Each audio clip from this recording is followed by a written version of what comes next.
Selamat datang kembali di pembahasan mendalam kita.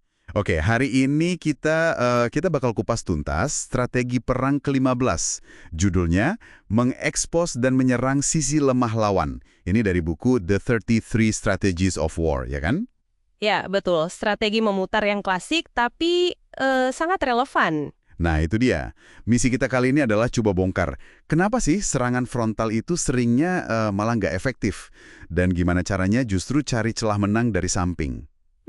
Dan yang menarik buat Anda semua, prinsip dari medan perang kuno ini ternyata bisa banget dipakai di kehidupan sehari-hari. Bukan cuma soal adu fisik, tapi lebih ke, permainan psikologi, mengarahkan persepsi. Mari kita gali lebih dalam. Oke. Kita mulai dari dasar dulu nih. Kenapa nyerang langsung, head to head gitu, seringkali malah keliru? Sumber kita bilang kalau kita serang depan, lawan malah makin kokoh. Persis. Itu karena mereka udah antisipasi di situ, udah siap. Udah pasang kuda-kuda ya? Betul. Seperti kata B.H. Liddell-Hart yang dikutip di buku ini, bergerak lurus ke arah yang udah diduga lawan itu malah mengkonsolidasikan keseimbangan mereka. Jadi pertahanan mereka malah jadi lebih kuat, daya tahannya meningkat. Ya kayak dorong tembok aja gitu. Cuma buang-buang energi kita aja ya? Iya, jarang efektif jadinya. Nah, disinilah strategi memutar ini jadi penting. Idenya itu gimana ya? Pancing perhatian mereka ke depan dulu, mungkin bikin gerakan yang kayaknya mengancam dari depan, tapi serangannya justru datang dari samping, dari tempat yang nggak dijaga. Iya, sumbernya menyebut ini sebagai membuat mereka melangkah terlalu jauh. Jadi saat mereka fokus maju atau bertahan di depan, sisi sampingnya jadi terbuka. Jadi di-expose gitu ya, kelemahannya. Betul, ini manuver klasik yang ganggu banget keseimbangan lawan. Nggak cuma fisik, tapi yang lebih penting itu psikologisnya. Mereka jadi bingung, dipaksa berbalik, kehilangan fokus, kehilangan ketenangan. Pasti panik ya kalau gitu? Nah, itu dia. Saat lawan udah panik, bingung harus hadap mana, pertahanan mereka biasanya langsung runtuh.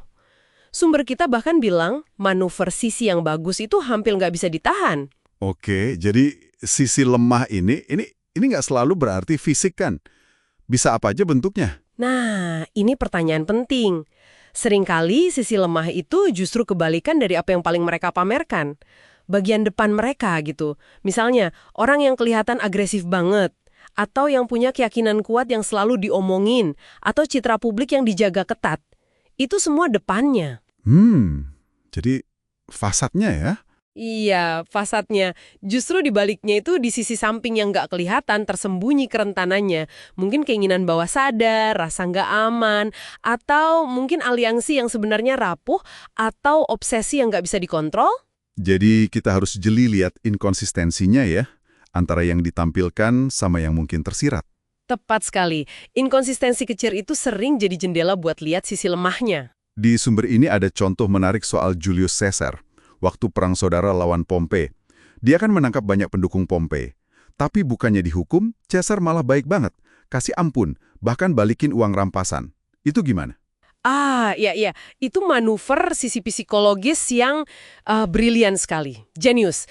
Dengan tindakan yang nggak terduga itu, Caesar nggak nyerang kekuatan militer Pompei secara langsung, tapi dia menyerang sisi lain, yaitu kebutuhan para pendukung Pompei akan pengampunan, akan harapan. Mereka kan pasti takut dihukum. Jadi main di perasaan mereka ya? Betul.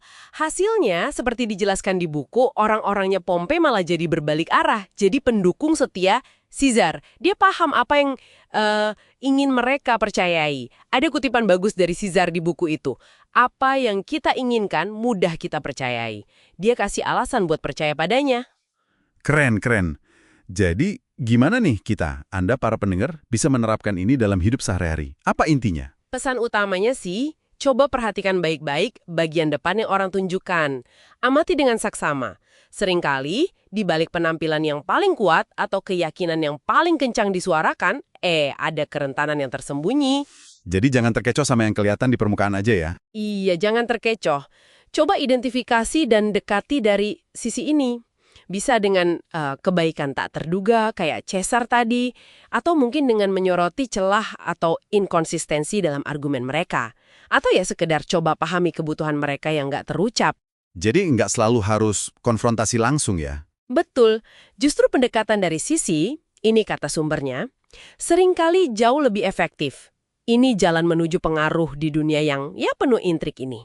Wah, luar biasa ya. Jadi serangan sisi ini bukan cuma taktik militer, tapi semacam seni membaca psikologi orang dan menemukan jalur yang paling nggak diduga untuk membalikkan keadaan atau mendapatkan apa yang kita inginkan. Tepat sekali. Dan mungkin sebagai pemikiran penutup nih buat Anda renungkan di rumah, pernah nggak terpikir kalau kekuatan terbesar yang ditunjukkan seseorang atau kelompok, misalnya keyakinan yang keras, sikap yang agresif, citra yang sempurna, jangan-jangan itu justru petunjuk paling jelas tentang kelemahan atau ketakutan terdalam mereka yang sebenarnya nggak terjaga? Menarik itu. Jadi apa yang paling ditonjolkan bisa jadi justru penanda kelemahan ya? Bisa jadi.